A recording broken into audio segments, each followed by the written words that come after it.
chapter 10, please. Romans chapter 10 is where we'll actually end the lesson this evening. It's good to see you.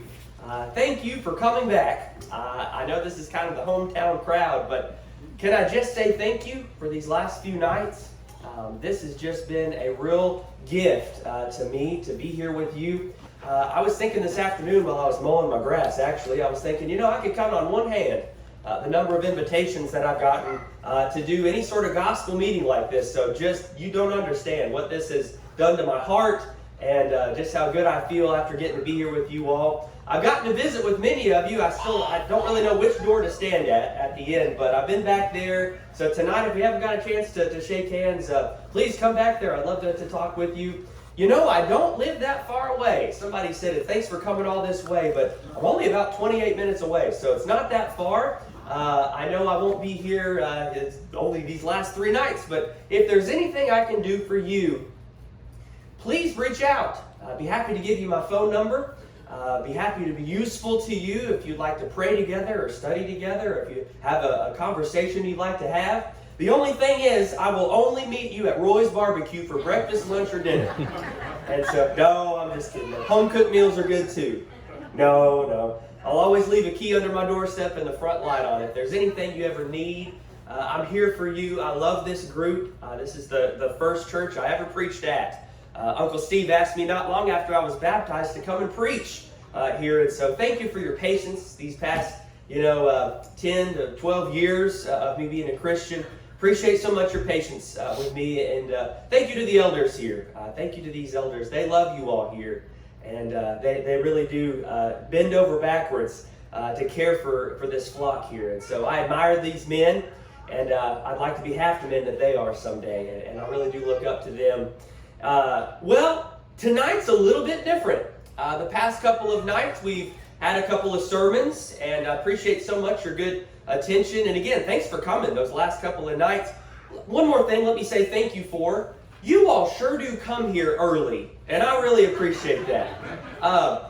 Every night this week, I've tried to get here and be the first person in the parking lot, and I failed. 6:30, there's already like 6 cars in the parking lot. So thank you all for that. That lets me know you're excited to be here. You're not like rolling in last minute, but I appreciate that about this group. I've been to several different congregations where people are coming in the whole service, and so I just appreciate that about you guys. But the last couple of nights, we've opened up our scriptures and studied therein, and tonight we're going to be doing something a little bit different. You might be wondering who these kind faces are on the screen behind me, and I'm happy to say these are our brothers and sisters in Christ in East Africa. This was the 3rd trip that Timothy Ruffin and I were able to make to Malawi. And I think it was here a couple years back when y'all had supported me that when I came in that door back there, somebody said, "I'm excited to hear about God's work in Maui." And I said, boy, I sure wish it was Hawaii. The gospel is good news no matter where you go, but maybe one day Chris and Keith and I go to Hawaii. But this place is called Malawi, and it's a unique place. It's really kind of sandwiched in between Zimbabwe, Mozambique, Tanzania, and Zambia. I had never heard of it before until Timothy Ruffin reached out, good friend of mine, who was here on Monday night. I hope you got a chance to meet him. He's about my age. He's a full-time preacher at the Brentwood Church of Christ. And to make a long story short, he reached out about 3 years ago and said, we should go to Malawi. And I said, yeah, what year are you thinking? He said, how about next month? And I said, yeah, thanks for the heads up, man. So this was our 3rd year going and doing some of the Lord's work there. I will say that there have been a lot of questions over the past 3 years about, what kind of work is this? What exactly are you doing? There was a fella at Eastside years ago. He was doing a gospel meeting, and he heard that we had gone. And it's like my favorite question so far. He came up to me after church. He sought me out. Thought I was in trouble. He said, whose work were you doing there? And I said, well, I guess it was just the Lord's work. I mean, that's the best answer I could give. And so this was simply the Lord's work. Certainly thankful for men who have gone to this area before us the last 10 or so years. And but from what we understand, there's probably about 5 or 6 guys that go regularly to these villages that are in East Africa. So if you'd like to talk more specifically about how you can get involved, I would say you're already involved because you helped to support this trip and this work, and so we'll get into that. But if you're ever interested in going, I'd love to connect you with some of the people there that we are involved with. But we were simply there just to teach and preach the gospel of Jesus Christ and to encourage some of the Christians that we've met on previous trips. And so there are very few places that I've ever been where the fields are as ripe and ready to harvest as a place like Malawi. Let me just give you a few facts before we get into this report. And then Brother Keith asked if I would do a question and answer. So maybe we can do that after the invitation song. We'll have a second. I'll come back up here. And so if you have any questions about this, we can talk. We can chat. But Malawi is an interesting place. There's 21 million people who are in Malawi. That's a lot of people. There's a state called Pennsylvania. Anybody ever heard of Pennsylvania? Pennsylvania is about the same size in terms of land, but here's the thing. Pennsylvania has about 13 million people. So if that tells you anything about this place, 21 million, 13 million. So there's about 10 major ethnic groups that are historically associated with Malawi, with East Africa. And although English is the official language of this place, the 2008 census reported that only 26% of the whole population above the age of 14 is able to speak English.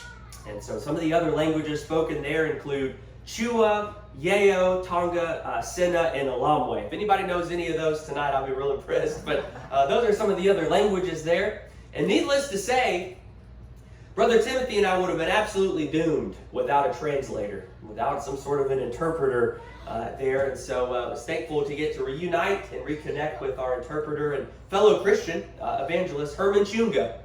So that's a name that you'll hear me talk about the next 25 minutes or so, is Herman Chunga. He's been a Christian for about 5 years, and he has been very instrumental in 2 of the main congregations that we go to teach and preach and study with, the Area 44 Church of Christ and the Walayera Church of Christ, both of which we got to see on this trip. So that's one name. I mentioned Timothy already. Now you know that name. One other name that I'll mention maybe in this presentation is a guy named Vincent.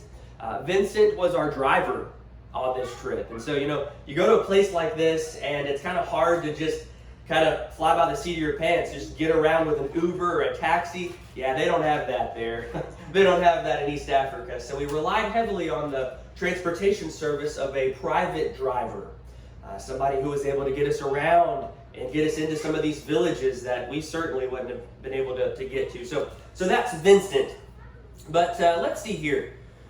What else did I have before we get into this? Oh, I'll say this.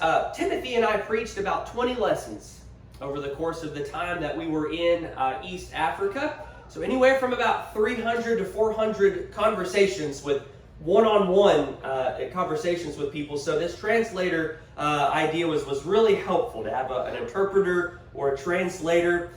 Basically that works where you say a few words and then you pause and then that translator says something in Chichewa, which is the main language that they speak there. So that was very helpful to have Herman. Having him there was a real deal breaker. I've attempted to learn some of the street language. I've attempted to learn some of the kind of the slang talk. Like here we'd say, "What's up?" There they would say, "Zukatega, Zukatega." If you say that, people look at you like, "Whoa, how did he know that?" So trying to learn some of the language these last 3 years. Mulugo diwa bueno, God is good. Trying to learn some of those phrases, so that at least we can kind of get beyond that language barrier a little bit. But I long for the day, don't you? When we all in one tongue are able to sing and praise our God in one voice for all of an eternity. I look forward to that time, especially spending time in a place like East Africa, where we're not able really to talk like you and I would be able to talk here this evening. Well, June 2nd and 3rd, Brother Timothy Ruffin and I embarked on this 3rd trip to East Africa, and it took about 26 hours of total travel time. It was about a 21-hour flight. We took off from Nashville, Tennessee to Chicago. We went from Chicago all the way to Ethiopia. Like Ethiopia, I'd heard about that my whole life, but it's a real place, I'm here to tell you. Ethiopia is real, at least the airport. From Ethiopia to Lilongwe, and that's where we arrived then in Malawi on Tuesday, June the 3rd. Tuesday, June the 3rd is when we arrived there. And didn't get a whole lot of photographs for you on the first day there. We were pretty much running on adrenaline and energy drinks, but we were able to reunite with some of the friends that we have made the last 3 years that evening as we got into town and we got to our hotel there. The last 3 years, you can imagine, we've made surprisingly some friends who, some of them have become Christians in recent trips, some of them haven't. But we've maintained contact with a lot of these guys over the last 3 years. So it's really good to reunite with them and get to see them. So after a little bit of rest, we arose on Wednesday, June the 4th, and we headed out to the Malawi Church of Christ. We got a pretty early start that morning, and it was about an hour and a half drive by this kind of a road. Looks a little different than Main Street, doesn't it? A little bit different than your typical roadways. Not a lot of McDonald's or Taco Bells on that road, but just some sights along the way as we made our way to the Malawi Church of Christ. A lot of just very desert landscape. I mean, it makes us thankful for paved roads here in the U.S., but just a lot of sights, a lot of smells, a lot of sounds that are a lot different than what we experience here. So here's Brother Timothy as we arrive. You can kind of see the building back behind them, little brick hut. Thanks to your generosity, and thanks to the generosity of the congregation that Brother Timothy preaches at, we were able to hand out several Bibles to new Christians. And I got to tell you, we're very, very careful and discreet, trying to use judgment on who we give Bibles to. We'll get into that just a little bit later, but it can be a real temptation to have a $14 Bible as a new Christian living in a village, living on about $30 US dollars a year. That can be a real temptation to sell your Bible. So, you know, you came here tonight with a sacred volume like myself. There's a lot of things we take for granted in this life. One of those things that I'm ashamed I've taken for granted is owning a Bible. I mean, having a Bible is a pretty big deal. And so, anyways, you see Timothy handing out some Bibles there. That's Brother Herman on the far right. He looks like he's in the zone. I think he was making sure we got the Bible in the right hands there. Timothy ended up doing a really good job that morning preaching from Acts chapter 8. Acts chapter 8. You might remember the story of the Ethiopian eunuch. You can imagine the Ethiopian eunuch's a pretty relevant lesson for a place like this, you know, with Ethiopia being so near. So he ended up talking about Acts 8, and then I ended up talking about the qualities of the heart of Jesus. And so we had a good conversation with this group. We ended up doing a short question and answer. It's amazing. Some of the questions that these Christians will have and to ask. It was nice because this was a congregation that we've been to before. And so it was really refreshing to be able to reunite with some of these familiar faces. We were reunited with about 40 or so, mostly women and mostly children. Not a lot of men who were present in this assembly. And so we were able to kind of talk with some of there's an evangelist of this congregation, and there's actually elders at this congregation. And that's a big struggle, is male leadership. So we were able to talk to them a little bit about that.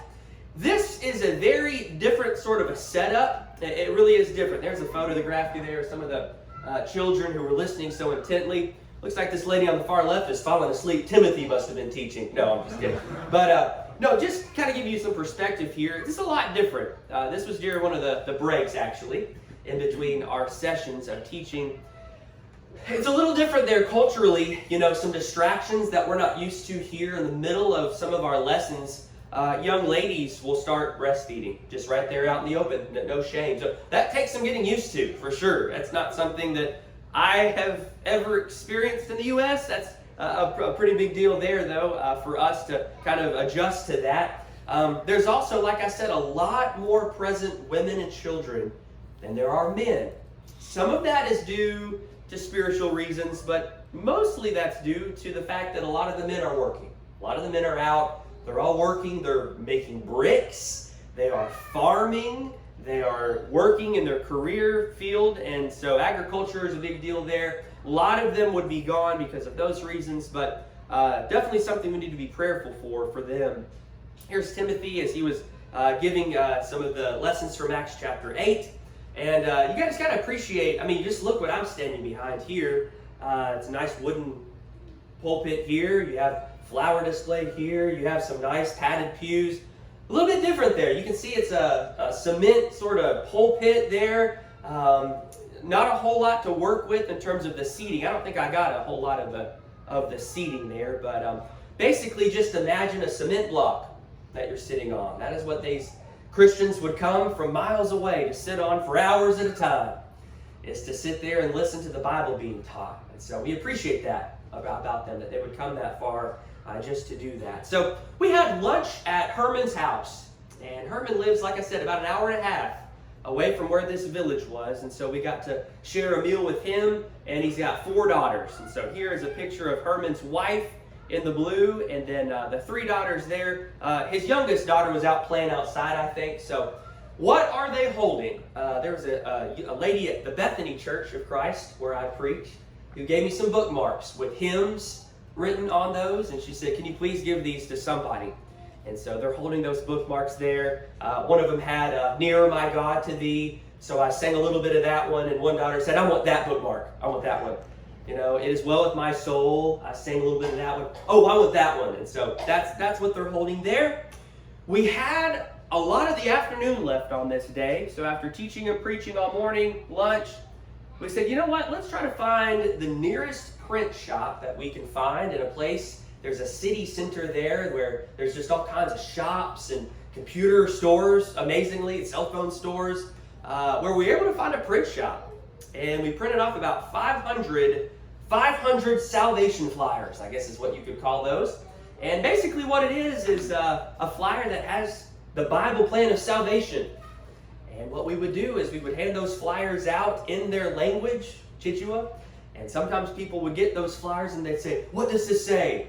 And I was happy to say, hey, listen, that's the plan of salvation. If you have not done this, please contact Herman Chunga. Here's his phone number. But it was amazing just how hungry and just how thirsty these people were. Here, if I were to try to give somebody a flyer, somebody would say, no, I'm good. I go to church. I'm fine. I love Jesus. But there, it's like people would flock to us and say, what do you have? Can we have that? Can we have that? And I would look at somebody and say, "Mulungu bueno," God loves you, God is good.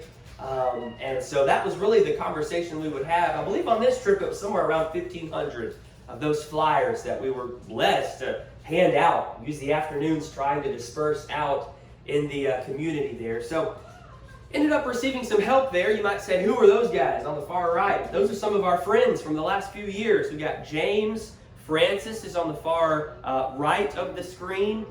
These are some of our friends from the last couple of years that we've made contact with. And they said, we want to help you.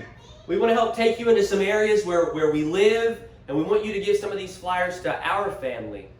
And so this little boy on the far right, I'll just make mention of him. His name was Francis, and he was 13 years old the last trip we were there. So I guess he's around 15 years old now. We met Francis on on the trip before last, and he's an orphan, and he lives in a storage container. And we got to get pretty close to him on the last trip that we were there. We said, you know what, it's the end of our trip. We really want to try to we can't help everybody, but we had a little extra money from our own personal funds. We said, let's just give him a toothbrush and maybe a new shirt, some pants, a shower, And so Francis became really special to us, and so it was really good to see him again. 15 years old, trying to grow up with no parents is tough, really, really tough. And so it was really good to see him, to spend some time with him. He doesn't know any English, but I will say the only 2 words he knows now in English is Timothy and Lucas. So it was good to know that he remembered who we were, and pray for him. Please pray for Francis. We're hopeful for him. Maybe in the coming years even of becoming a Christian. We try to build these relationships with these individuals, but it was good to be with him. Good to be with him. So that was our flyers that day. We ended up Thursday, June the 5th. It was a pretty big day the day before, so we were thankful to have a chance to kind of pack the wagon and head down south to Zamba City. It's about 5 to 6 hours by bumpy road, bumpy, dusty road by car. 5 to 6 hours or so there. Made our way down to Zomba City. Now, we've been there before. On the first trip we ever made, 3 years ago, we actually got to go to this area. And it's a lot more, you'll see in a second, but it's a lot more green and lush and just less city, I guess, and more kind of jungly. I don't know how else to say that, but I've really enjoyed thinking and looking forward to going back to Zomba City because if you might remember, the very first time we went to East Africa, there was a new convert there by the name of Patrick. And so we were hopeful maybe to get to see him, but that was kind of our joy from Zomba City on the first trip. But had a lot of the afternoon left when we got to Zomba. We took that 5 to 6 hour trip. I think Herman picked us up about 5 a.m. Whew, I'm not an early riser, but we got there and had a lot of the day left. And so would you believe right down the road from our sort of lodge hotel was the University of Malawi. Yeah, they got a college there. And this was a very kind of prestigious school. And so we got to walk around the campus and we thought, we might as well bring some flyers with us. So we packed another 500 flyers and started handing out these flyers all over this campus. You might say, well, I thought it was summer break. You're right, it was. But they did have summer classes still. So we were able to hand out some flyers and several security guards actually came up to us and we thought, they wanted a flyer. So we were able to hand them flyers. We did not have a translator with us when we walked around there, so some of them knew some English. I will say Google Translate is helpful if you really are in a bind. But we started walking around campus and ended up, crazy enough, we ended up in the president's office. They invited us in to talk and have some conversation with them, and we were able to kind of explain why we were there. And the president of the University of Malawi wanted us to go into some classrooms and meet students, talk with professors, get to know them. So we ended up in the law department, crazy enough, in the law department. And some of them were a little guarded, a little hesitant to talk to us about, the gospel of Jesus Christ. But I told them my brother was a lawyer, and they got way nicer. It's amazing how that works, right? And so, really cool to meet some people there. We exchanged numbers. Our WhatsApp numbers with people there, so we're actually in contact with some of those guys regularly still. So we were excited about getting to be there. Really neat to go to that campus. I guess it was right when we were leaving. It was getting darker, and they say, if you're from the States, make sure you're not out at night when it gets dark, because that's when robbers come out. So I said, Timothy, I'm going back to the hotel. I don't know about you. But as we were exiting the campus there, 2 security officers approached us with their clubs. Now, they don't carry guns there, but they carry great big old thick clubs. I looked at Timothy, I said, we may not make it back home after this. These security officers had some Bible questions. And to our surprise, they had found a flyer that we had been passing out, posted on a tree there on campus. And they said, we have some Bible questions. Maybe we'd like a Bible. We'd like to talk more about what this baptism thing is you're talking about. And so, would you believe, we actually met up with these 2 individuals. This is Clement and Martin. And we were glad to get to talk to them a little bit. They are not in their security uniforms because they had to go change clothes after work was over, and then they met back up with us about an hour or 2 later. It's a little different. These fellas walk about 4 miles into town to work at the University of Malawi, and at the end of their shift, that means they have to walk 4 miles back home. So we said, we're happy to talk to you now, study with you now, baptize you if you like that. And they said, well, we've got a long journey to get home, and so we were off on Saturday. Could we meet back up on Saturday? We said, sure, we can meet back up on Saturday. So we gave them Bibles, and we wrote down, that's Herman on the far left. He's writing down Acts chapter 2, Acts chapter 8, so that they knew where to be reading from, and the Bible's there. So more on them in just a little while. Friday, June the 6th, we were reunited with the Mayaka Church of Christ. And this is the evangelist Roderick. He was very excited to escort us on his motorbike about another hour and a half to 2 hours from that city center where we were staying then to the backwoods village of the Mayaka tribe. And so I want you to just picture about 200 of these smiling faces in one spot. 200 of these guys all in one building. And I'm going to tell you what's encouraging about this is the fact that 2 years ago, when Brother Timothy and I went to this exact same congregation, they were meeting outside under a tree. And so 2 years ago, there was some generous contributions made, about $400 US, bought them a church building. And so we were happy to get to finally see and study God's Word inside of this new church building that they were really excited to have. So $400 is not bad, is it? For a whole church building? I mean, you think about, that's all. You don't need millions of dollars for that, right? Just a little shack there, no air conditioning. That's okay, though. We were still able to enjoy some studies with these guys. There's Timothy. Timothy gave that same study on Acts chapter 8, and I gave a lesson called The Gospel of the Second Chance. I almost gave that one last night here, but talking about Peter and the story of Peter. Remember, the angel comes back and says, well, I'm giving you the whole sermon now, but the angel comes back and says, make sure and tell the disciples and Peter. So we looked at what and Peter means. And so we gave that lesson there. Maybe I should have said at the start of this lesson tonight that trying to whittle down 4,000 photos to 40, it was tough. And Chris helped me to enlarge these pictures so you could see them better this afternoon. But the best, I guess, comparison I could think of was trying to whittle down 40 pictures. 4,000 to 40 is like trying to fit 4,000 jelly beans in a thimble. You know, it's kind of like really hard to narrow it down. But if you could just imagine how many photos of these little kids, I mean, look at that. There's so many children who just sit there for hours and they're just mesmerized. They're just listening. Several of these places we would go, I would try before we left to sit in the midst of them and ask Herman if he could translate a prayer, so I could at least pray for these kids and try to talk to them just a little bit. You know, you got so many children, so many opportunities there with these children. We wish more than anything that we had somebody, some young lady or some woman there to help in teaching these young children and these young mothers. Some of these mothers start having children about 15 years old out of wedlock. And so they really need some counsel and some guidance. But after, being with this group, getting to be with them, we ended up at the grocery store. So here's a grocery store for you. This is about 2 hours away from that village. But there was some generous contribution made, not only from you guys, but there's a lady at the Bethany Church of Christ where I am. She gave about $100 for Lord's Supper emblems.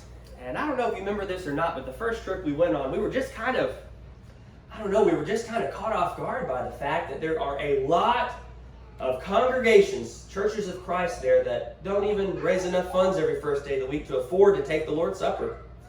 So every first day of the week, we have the fruit of the vine, we have the unleavened bread, and so we were able to go and spend about $500 at this grocery on flour and grape juice. You ought to have seen the manager's face when we rolled up in this grocery store and said, we have $500 worth of grape juice and flour. He said, are you serious? So they had to go to the back and make sure they had the stock for it. But we ended up getting these emblems, and we're really excited to be able to disperse these the next day at a preacher workshop that we were excited to be able to have there.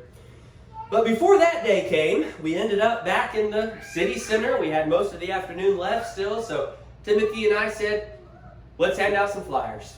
So we went back to the university, made some more connections there, and were able to hand out some more flyers. Well, that night we were at the lodge, and we were trying to, send some reports back to those who had helped to support this trip. And all of a sudden we heard, Brother Timothy, Brother Lucas. Would you believe it was Brother Patrick?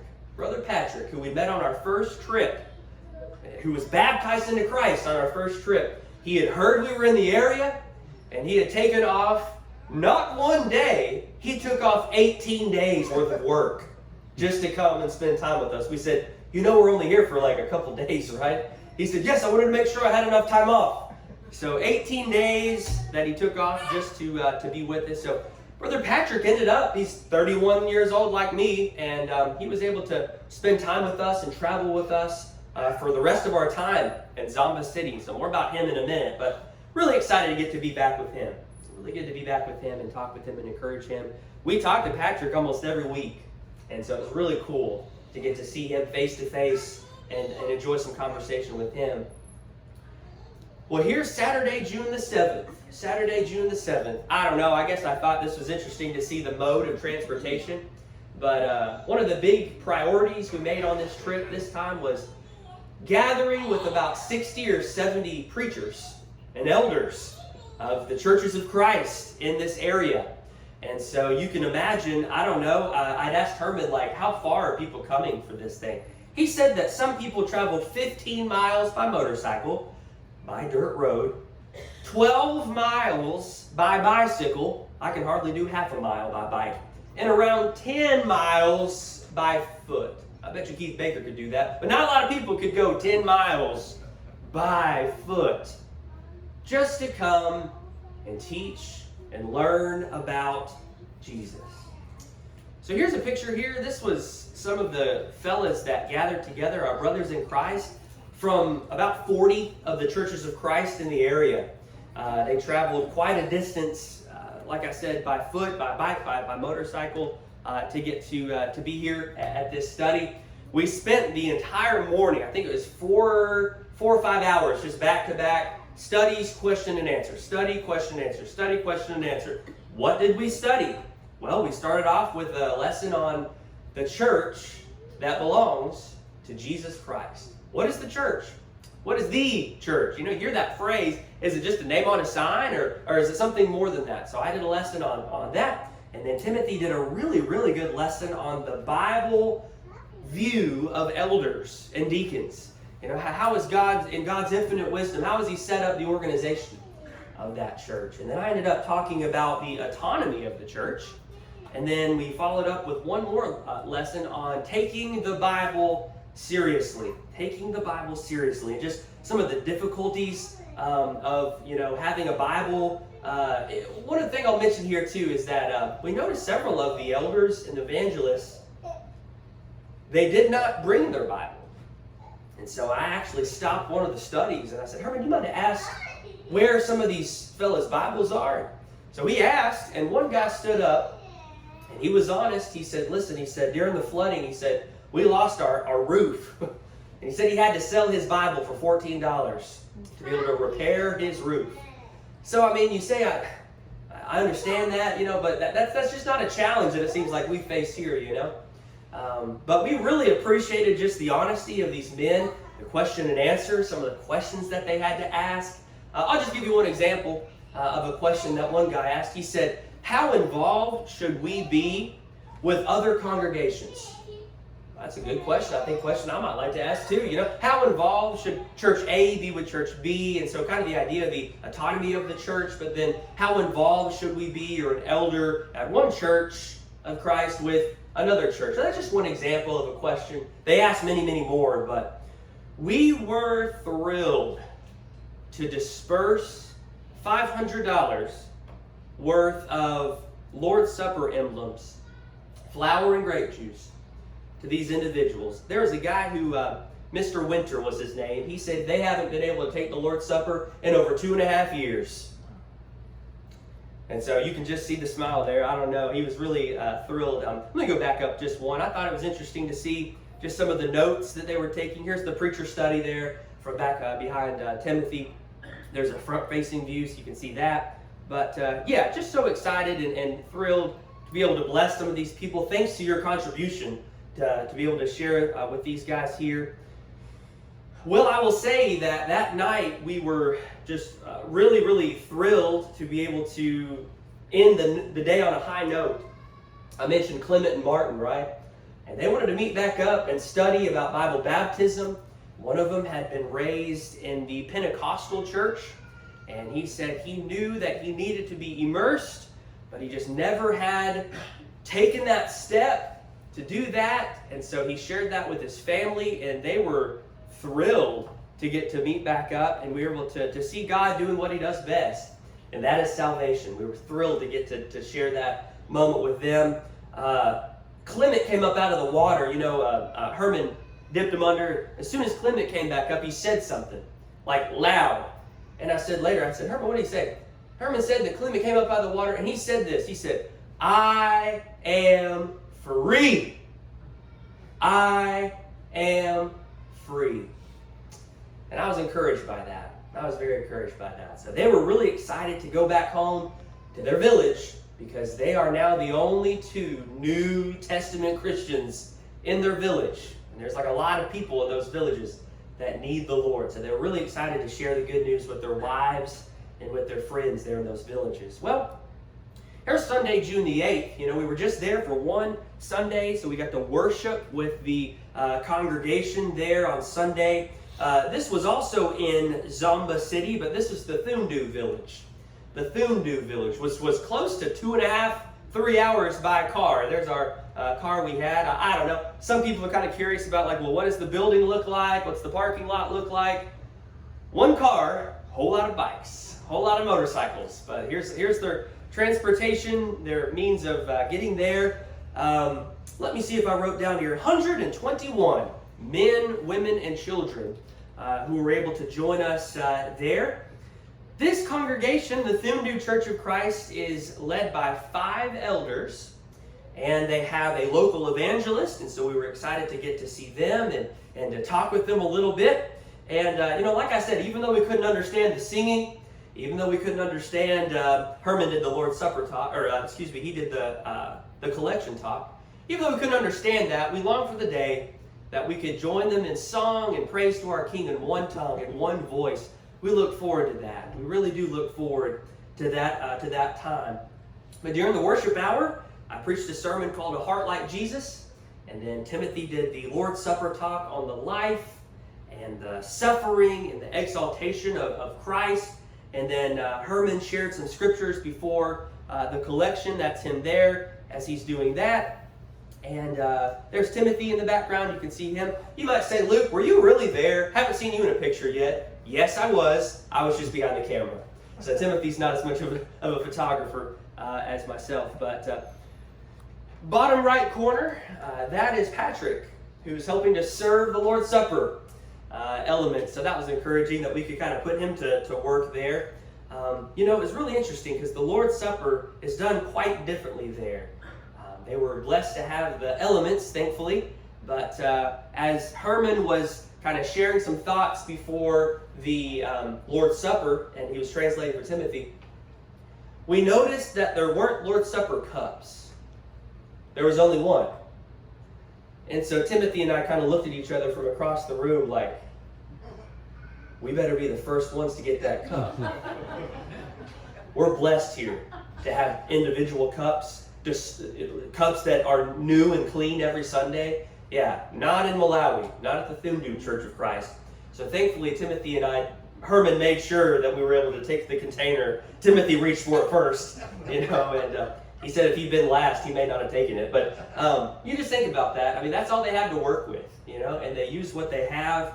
But we were excited to be able to worship with this group, seeing them doing exactly what the Scriptures command about worship from the Bible. So after worship, we ended up, there's the full group there of the Thundu Church. A few more pictures here of the evangelist there on the far right. And then there we are in the afternoon. Timothy and I headed back to our lodge there, and the people who serve the food at this lodge, they said, "You're from America, America." And I said, "Yes, we are." They said, "You like pizza?" I said, "Yes, I like pizza." So that's what we had for lunch that afternoon. And then we spent time with Patrick. We had a good opportunity, one of our last opportunities to spend there with Patrick. And so he kind of helped us walk around the villages there and spend time with some of the locals there. These are places we never, ever would have seen or experienced had we not met Patrick on that first trip. So we're glad to spend time with our brother and get to spend time in meeting some of these people.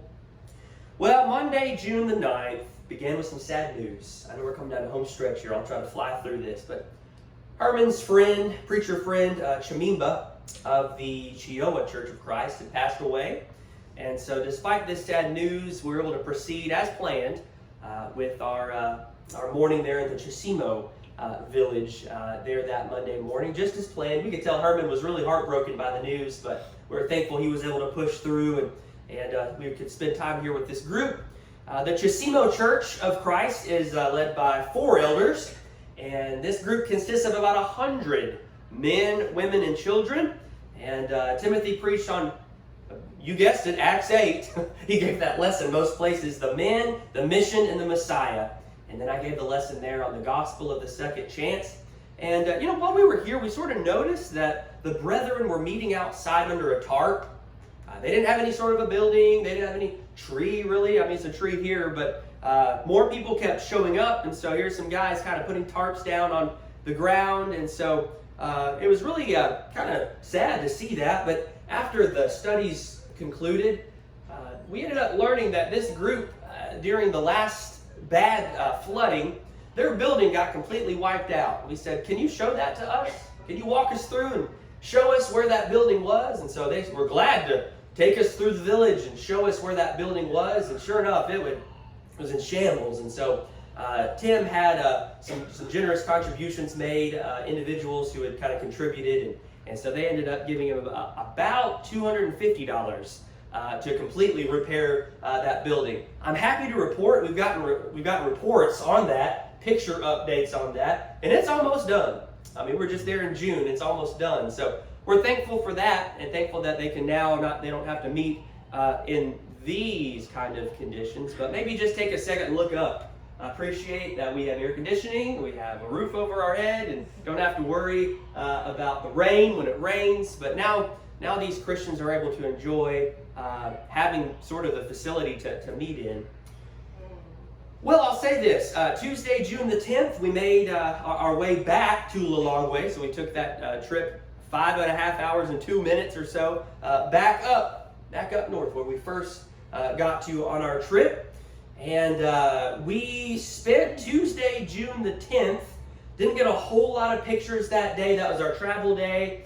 And I'll just cut it to you straight. Once we got back into Lilongwe, we realized we hadn't really rested at all. Timothy and I were both kind of getting sick, and so we said, well, maybe we should finally do some laundry. Maybe we should finally take a shower. And we ended up going to KFC. They were playing, hold on a second, Johnny Cash. They were playing Johnny Cash in there. Thought about you, Chris. And so it was really refreshing to have a familiar meal. The mashed potatoes were about the same. The chicken was a little bit different there, but we were excited to have a taste of home and just to kind of get to have a nice meal and kind of recover before Wednesday, June the 11th, which is when we would be with our last group. Now, Wednesday, June the 11th wasn't originally on the itinerary. We said, Herman, we really don't need another day of rest. We're ready to get to work, man. What about the Area 44 Church of Christ? Is there any way we could do kind of a last-minute study with them, a question and answer, and just spend some time encouraging them? He said, not a problem, no problem. So kind of last minute, we met in Herman's front yard. So that's Herman's front yard there, where we put some chairs out. The Area 44 Church meets in a schoolhouse, and that school was in session, unfortunately, so we couldn't meet there. So Herman opened up his house and his home there to be able to worship with them. We had about 30 people, about 30 folks showed up. We got to spend time with this group here. I gave a lesson called Give Me the Bible, and it talked about the importance of God's Word. And then Timothy preached, you guessed it, Acts chapter 8. He gave another lesson from Acts 8. And we enjoyed some time there with his wife and his daughters. I don't think I got a picture of it, but catfish and cucumber is what we got to enjoy there. Catfish and cucumber. Well, that afternoon we had some time to actually go across town and meet with a fella who has spent a lot of time in Malawi. There's a fella by the name of Larry Vinson. Some of you may know him. He spent many years with the Gooch Lane Church of Christ in Huntsville, Alabama. And he spends about 9 months out of the year in Malawi. Would you believe that? He's in the red shirt, and he looks like 7 feet tall there. That's because he is 7 feet tall. He's really tall. So he stands out there for sure. But really good to meet with Larry. Really excited to get to meet with him and talk to him about his work there. He said he can only come back to the U.S. for 3 months before he gets homesick from Malawi. And so we're excited to work with him, maybe even in the future, on future trips to get to go back and maybe encourage him and his work there. So we spent the afternoon with them and then got to say goodbye to some of our friends here. that we have made friends with over the past couple of trips. And then I'll tell you this. I'll tell you, let's see. Yeah, I guess that's the last one I had picture-wise. Here's what I will say is that there's a trip like this comes with a lot of prayer requests. So if you have a pen or a pencil or a piece of paper, or your phone even to copy down, there's some things I'd ask you to pray for a trip like this for sure. I know we're out of time, but I'll go through these pretty quick here. Please pray for Clement and Martin. We're so grateful for this new opportunity to connect with these men. These were the two security officers that came approaching us with those clubs. Remember I told you about that earlier? Who are now our new brothers in Christ. Please pray for these men. Please pray for Patrick. Patrick is the guy who made the trip and took 18 days off to be with us. Don't think he needed that long. Patrick is facing a lot of challenges in his faith, and so we ask you to pray for him. I would ask you to pray for the saints of the Chisimo Church now who lost their building, who are now about to get back into their building that's been reconstructed. So pray for the saints there at the Chisimo Church. And then, like I said, just pray for the faith and the integrity of these Christians. I mentioned to you about them selling their Bibles. It's really hard to live in a place like this where you just don't have hardly anything to live on. I mean, every day you are just kind of barely getting by. You're living on one meal. Sema, that's what they eat. It's like kind of like a slaw kind of dish. They live on one meal a day. A lot of these kids grow up and they have no good male leadership in their life. And so please pray for these Christians as a whole. And then pray for our brother Herman. We said he had the hardest job out of all of us, because he's translating everything for us. And so please pray for Herman. And, let me just say as we kind of bring this lesson to a close, oh, wait just a second. I see some people taking a picture of that screen. Want me to smile? No. Just look at that there. All right, good deal. Well, let's end here in Romans chapter 10, please. Romans chapter 10. I think this last thought I would give you comes in the form of a question, because the one thing that enables people like me and Timothy to go to a place like Africa and for people to come to faith in Jesus Christ is a process that we find here in Romans chapter 10. So read this with me if you would. In Romans chapter 10 and verse number 14 says, "How then will they call on him in whom they have not believed? And how are they to believe in him of whom they have never heard? And how are they to hear without someone preaching? And how are they to preach unless they are sent? As it is written, how beautiful are the feet of those who preach the good news." I just keep coming back to this verse. Every trip I make, I keep coming back to this verse right here, because I think so often, maybe when you and I think about evangelism, you think about going and teaching people about Jesus, what we often talk a lot about is filling our heads with the right thing to say and the right knowledge. That's important. We talk about having all the boldness that we need to have, saying the right things. But did you notice which part of the body Romans chapter 10 at verse number 14 and 15 emphasizes? It's the feet. It's the feet. Did you notice that? It's the feet. How beautiful are the feet of those who preach the good news. How many of you tonight just really love feet? I gotta tell you, I'm not like a big fan of feet. I might be able to tell you what an ugly foot looks like. Just take my shoes and socks off. But a beautiful foot, I don't know if I could tell you that somebody has a beautiful foot. That might be kind of weird. If I said that person has a beautiful foot, it might be kind of weird. But God does. Jesus does. Isaiah does a really good job of painting this foot picture here. Would you join me in Isaiah 52:7, please? Isaiah 52:7. I want for you to notice number 7 of Isaiah 52. Isaiah 52, verse 7. Would say it like this: "How beautiful upon the mountains are the feet of him who brings good news, who publishes peace, who brings good news of happiness, who publishes salvation, who says to Zion, your God reigns." Did you notice what it didn't say? It didn't say, "How beautiful are the feet of those who walk on freshly mowed grass." Doesn't say that. Or it doesn't say, how beautiful are those who walk on freshly paved sidewalks. No, it doesn't say that either. I think the idea here is maybe mountains. Would you agree with me on that? You know that there are obstacles maybe that you and I have to overcome when it comes to evangelism. We ought not be limited. We ought not be limited to the easier to reach places. Well, we need to be willing to climb mountains, because there are lost souls who are in those mountains. Places like Malawi, places like East Africa. Let me ask you a question. Have you ever considered what somebody's foot would look like if their full-time job was mountain climbing? Think about that for a second. I'm guessing probably if they climb mountains, they'd have some pretty gross-looking feet, don't you think? I'm thinking probably some blisters, maybe some fungus. Toenails probably wouldn't be looking too good on those feet. Those would be the most disgusting feet you've ever seen. But Jesus would look at those feet and say, wow, I love those feet. Those feet are beautiful. I love those feet. And so tonight, that's my encouragement. I know we're over time, but that's my encouragement to you. I wonder, how are your feet tonight? And I don't just mean in a physical, outward way, but have you been climbing mountains? Your mountain might not be Malawi, but your mountain might be your next door neighbor. Your mountain might be your coworker. Your mountain might be that person that you need to tell the gospel to. The gospel's only good news if it gets there in time.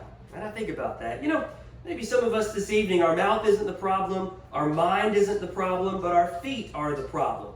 Because they aren't taking us to those places. I think about this quote I heard one time. It says, the movement of our feet develops from a conviction of our heart. I like that. The movement of our feet develops from a conviction of our hearts. And so tonight, as we close our Bibles and we prepare to sing the invitation song, you are about to have an opportunity to use those old feet. Maybe there's somebody here this evening and you have never obeyed the gospel. Well, tonight is a great opportunity to do that. We can baptize you into Christ and your sins can be forgiven. How's that sound to you? Maybe tonight you're here and you realize, I just need to do a better job with evangelism. I don't know, East Africa's pretty far. Hey, you don't have to go there. You don't have to go there just to evangelize. One guy told me, he said, Luke, if not at home, not in Rome. And I said, you're right. I could always do a better job doing it here. I think there's a bunch of us who could probably do a better job with that. But in just a second, we're going to sing a song of invitation. And this song of invitation is inviting you. It's inviting anybody here tonight to obey the gospel, to express that desire, to obey the gospel, to be reconciled to Christ, to seek assistance from God and from His people to make that decision. Or maybe, just maybe, your feet have been stagnant. They haven't been taking you very well. They haven't been taking you anywhere to teach the gospel. Maybe as a Christian you're living in an unrepentant life. And you're here tonight and you say, I'm ready to get things right with God. Let me make sure I get this right before we stand and sing. If your heart this evening, if your heart convicts your feet, we ask you to come to the front now as we stand and sing.